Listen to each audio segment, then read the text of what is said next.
Bloomberg Audio Studios. Podcasts, radio, news. Welcome to Votonomics, where politics and markets collide. Polls have opened in South Africa's general election, which could be the most consequential since the end of apartheid 30 years ago. The ANC has been at the forefront of South African politics since Nelson Mandela's release from prison. He was elected president. His party has been in power ever since. But the current president, Cyril Ramaphosa, faces levels of discontent not seen by any of his predecessors. The ANC, Mandela's party, potentially could risk losing their parliamentary majority. There are lots of other opposition parties, 51, vying for people's votes. And the people we've spoken to today are very aware of the power of their vote. They've seen the change it's brought in the past, and they're hoping it can help with soaring unemployment, high inequality, and the crime that has ridden their neighborhood and the country.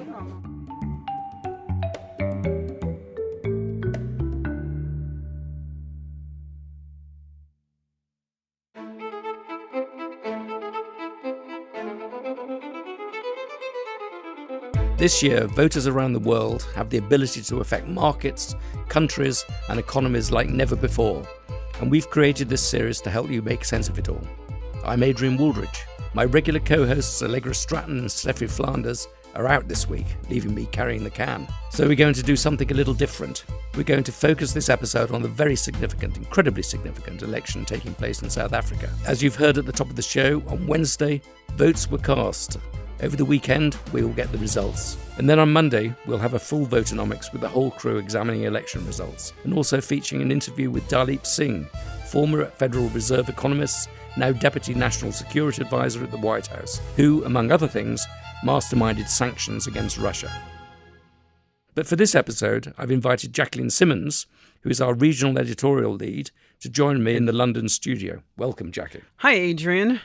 Jackie, give us a sense of what you're thinking about what's happening in Johannesburg at the moment. I recently was in South Africa, first in Johannesburg and then Cape Town. But one of the things that stood out is we convened a dinner with business leaders of various stripes in Johannesburg. And I was really struck by how sanguine most of them were about the election outcome. And the idea of a left-leaning EFF party somehow coming into government with the ANC if it drops below its majority, a party that wants to nationalize assets like lands and mines, it didn't really faze them. They didn't seem to think it would become a reality, which, by the way, very much tracks with what we're seeing in the markets and some of the polling leading into the vote. But at the same time, they expressed utter frustration with the status quo. Yeah. So, frustration with blackouts or load shedding, as they call it there, shoddy infrastructure, bad roads, crime. It's a really long list. So you have this dual sentiment with, on the one hand, it's going to be okay, but on the other one, we're really fed up. So this kind of duality stood out to me most. So is the basic sentiment there that things can't get any worse, and they might get a bit better? I think it depends on who you ask. I have a very good contact in Cape Town, someone who works in architectural modeling, white, votes DA, will vote DA, and he says he's going to do that because the DA has a proven track record running a province efficiently. But at the same time, you talk to his black staff, both at his house and in his business. Now, they're not going to vote. And I did speak to one of them, and he was clear to me that he has zero interest in politics. He does not think that life is going to change markedly, whether he votes or not. And furthermore, I think some of the staff, and I think this is reflective of our reporting, they don't feel that, anything is going to get better for them, that the conditions have just, if anything, worsened. They don't see the point. Now, of course, Jackie, as you know, one of the beauties of Bloomberg is that we have brilliant people in all these places that we're reporting from. So let's actually go over to Johannesburg, where Yvonne Mhango from our Bloomberg Economics team will join us. Yvonne, hello. Hi. Now, this is a watershed election for South Africa. Is that right? It is, yes. It's the first time in 3 decades that the African National Congress may not get an outright majority, which implies that they may have to partner with a smaller political party in order to govern. And why? I mean, why are they losing this majority? I can't think of South Africa without being run by the ANC. It's a good point. I mean, they've been in office for 3 decades, but if you follow the trajectory of the economy, particularly over the past 2 decades, and in particular the unemployment rate, you can understand why South Africans are frustrated. Unemployment has increased from around 23% 2 decades ago to 32% today.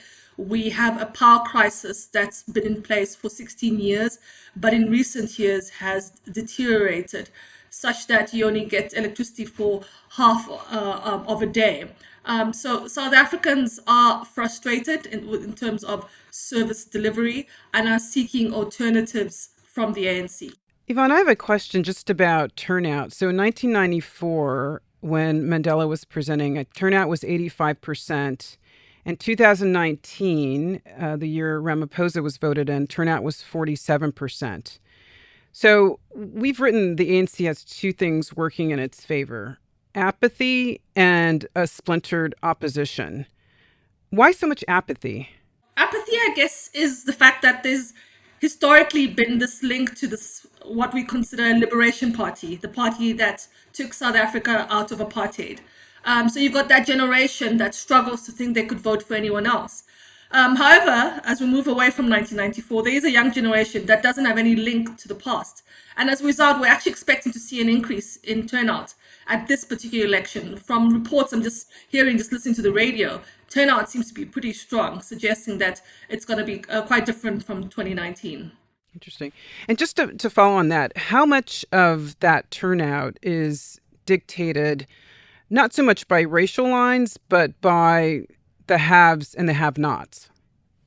The indications, just by listening to word of mouth feedback and those phoning into radio stations, is turnout has been pretty strong in urban areas. So I guess that would be where you'd see more of a mix of races.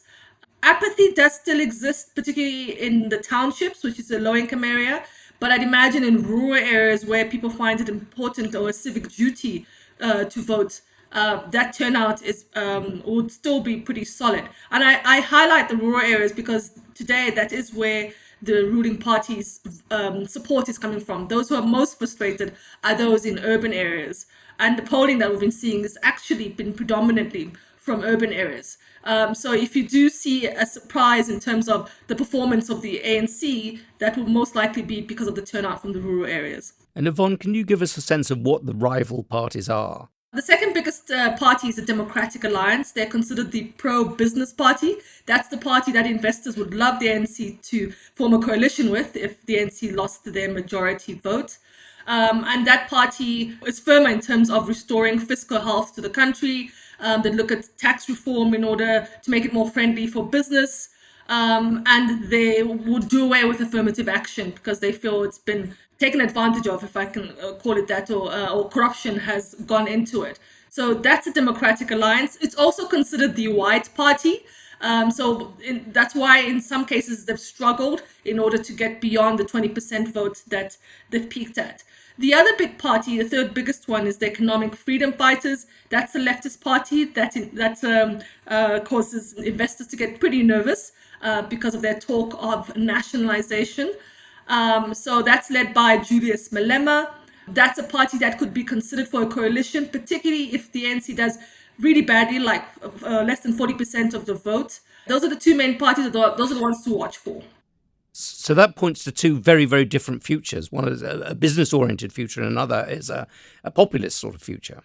True, but let me also point out that if the ANC's less than majority vote is around 45%, they simply have to partner with a smaller party. In this case, the Inkatha Freedom Party is considered to be the natural fit. It's a party that's dominant in KwaZulu-Natal, which is Jacob Zuma's province.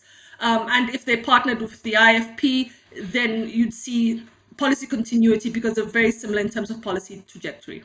So financial markets have been optimistic. We did a survey of 26 emerging market investors where most were overweight or neutral in South Africa, preferring it as an investment to Egypt or Nigeria. When investors are watching the projections that we'll get, at what point do you think they'll start to get either very nervous or very excited? So the first thing is what everyone wants to see is whether the ANC will get an outright majority or not. So that's the first big question. If they don't get the majority, I think you're going to see, well, the rand will show that displeasure or the uncertainty. Secondly, so I do expect it to come off if we see the ANC get less than 50%. Then everyone will be in a wait and see mode with regards to what sort of coalition will be formed. The authorities have 2 weeks, 14 days in which to form a government. So that period will be watched very closely to see what sort of horse trade is going on, which parties are most likely to partner with the ANC. And the outcome of that, of course, would also have its own impact on the market. But the first big question is, will the ANC get an outright majority? The two issues that investors are most concerned about, again, according to our survey, it was curbing crime and easing debt. Which scenario or outcome do you think might best address those two pressing issues that investors, again, are most concerned about? So on the debt front, the Democratic Alliance are the party that seems to be more focused in terms of trying to ensure that fiscal consolidation is pursued and that debt is stabilized sooner rather than later. With regards to crime, I can't say there's a party out there that comes to mind in terms of being more effective or to have a more effective approach. All parties in their manifestos have pointed out crime as a concern and something that they want to stamp out. But other than that, I think they'd all be relatively equal in terms of how they'd approach the issue of crime in the country. Yeah, and one thing that confuses me a little bit is that the rand and bonds rebounded in the lead up to the election on expectation that there won't be major changes to economic policy. So that kind of makes me wonder, what does this realistically mean for reform? The thing to highlight is amongst the main political parties, the big parties, particularly the ones the ANC could pick as coalition partners, their policies are broadly similar. And that's why you're seeing investors be relatively comfortable with the South Africa story. With regard to reforms, if anything, what we're hoping is that, and I'm speaking as a citizen, is that you get a coalition partner that will help expedite existing reforms. So the current policy and reform path, I think generally South Africans are happy with, but the concern is that it's been slow and the economy has stagnated, and we want to see greater impetus going forward with regards to reforms. How do you manage elections in such a big, diverse country with a large number of people who are not particularly literate, and also with the threat of interference from, disruptive forces in the election, or from deception, or from false information? Is it a sort of a huge organizational challenge? I must say the Independent Electoral Commission, which runs the election, has been pretty efficient in terms of civic education, ensuring that the people that are running the voting stations are well informed, are able to explain what needs to be done to those that need assistance, providing special votes to the elderly or those who are disabled. So we have a very strong machine in terms of the Independent Electoral Commission that's able to ensure that elections are well managed, even in the deepest of rural areas of the country. Thank you so much. That's fascinating. Thank you. We're in the West, we're very myopic about these things. I mean, in Britain, we have an election, so we're focused on that. Everybody's always thinking about what's going on in the United States and the craziness that's going on there. But I think it was fascinating to listen what's happening in South Africa, a huge and important emerging market. But it's fascinating, but also a bit depressing, I think, because I think in the 1990s, this was the great hope of the world, this peaceful transition. The ANC was this new party that wanted to take the country forward. And a lot of what you heard is quite depressing. It's about crime. It's about energy failures. It's about an uncertain. It's about huge frustration in the population. This is not the happy future that we were hoping for. I agree with that. I also, though, see a little bit from the perspective of glass half full. I mean, this is a continent that is the fastest growing continent in the world. And I do think, having been on the ground there, several times now, you do see sort of this drive for change, this hunger for change, this entrepreneurial spirit that very much exists there, not just in South Africa, but across the continent.